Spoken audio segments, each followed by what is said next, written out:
আসসালামু আলাইকুম Cyrus kitchen channel থেকে আপনাদের সবাইকে স্বাগতম। আশা করি সবাই ভালো আছেন। আজকে আপনাদেরকে ঝালমুড়ি মশলা তৈরি করে দেখাবো। আশা করি ভিডিওটি আপনাদের ভালো লাগবে, শেষ পর্যন্ত দেখার অনুরোধ রইল। তো চলুন শুরু করি আজকের রেসিপি ঝালমুড়ি মশলা। তো আমি এখানে নিয়ে নিলাম কিছু পাঁচফোড়ন, তারপর হচ্ছে গোটা 2টা শুকনো মরিচ, তেজপাতা, দারচিনি। এগুলো আমি প্রথমে হালকা একটু টেলে নিয়ে তারপর গুঁড়ো করে নিলাম। তারপর আমি এখানে বাটিতে একটা মশলা তৈরি করে নেব। সেজন্য বাটিতে আমি নিয়ে নিলাম হলুদ গুঁড়ো, মরিচের গুঁড়ো, তারপর ধনিয়া গুঁড়ো, ভাজা জিরে গুঁড়ো দিয়ে অল্প পরিমাণে পানি দিয়ে আমি এটাকে মিক্স করে নিব।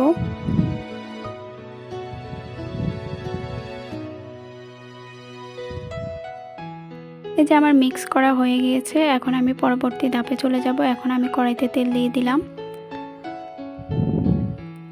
কড়াইতে তেল দিয়ে বসিয়ে দিলাম। তারপর এখানে দিয়ে দিলাম আমি পেঁয়াজ বাটা, দিয়ে নেড়ে ছেড়ে নিব।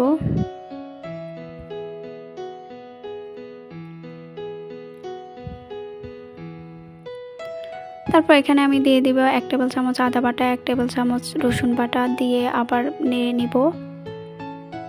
তারপর দিয়ে দিব 1 টেবিল চামচ সরিষা বাটা।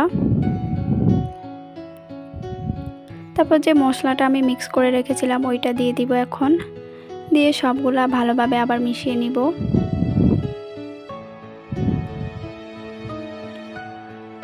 এই যে এই পর্যায়ে কিছুক্ষণ এগুলোকে রান্না করার পর আমি এখানে দিয়ে দিলাম যেই পাঁচফোড়নটা আমি গুঁড়ো করে রেখেছিলাম, ওইখান থেকে আমি 2 টেবিল চামচ দিয়ে দিলাম।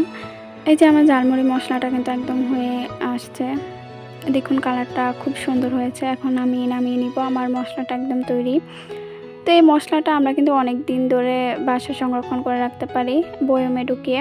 তো আমি একটা বয়মে ঢুকিয়ে নিচ্ছি, যখন ঝালমুড়ি খেতে ইচ্ছে করবে তখন বানিয়ে খেতে পারবো।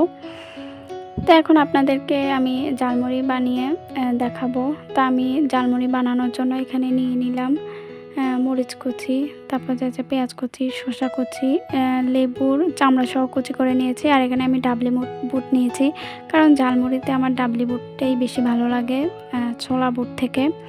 তো আমি এখানে মুড়ি নিয়ে নিলাম। তারপর ডাবলি বুট দিলাম, ডাবলি বুটের পরিমাণটা একটু বেশি করে দিলাম। তারপরে এখানে দিলাম মরিচ কুচি, পেঁয়াজ কুচি, সবগুলো একে একে দিয়ে দিব। তারপর শসা কুচি, লেবুর চামড়া কুচি, আর স্পেশালি ঝালমুড়ি মশলাটাও আমি বেশি করে দিচ্ছি, কারণ আমার কাছে মনে হয় যে ঝালমুড়ির টেস্টটা ঝালমুড়ি মশলাটাই যতটা দিব ততই ভালো লাগবে ঝালমুড়ি।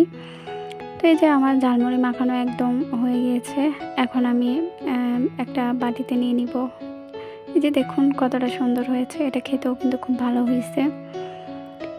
আমার ভিডিওটা কেমন হয়েছে আপনারা অবশ্যই জানাবেন। আর যদি ভিডিওটি ভালো লেগে থাকে তাহলে লাইক, কমেন্ট, সাবস্ক্রাইব করবেন। সবাই ভালো থাকবেন। আল্লাহ হাফেজ।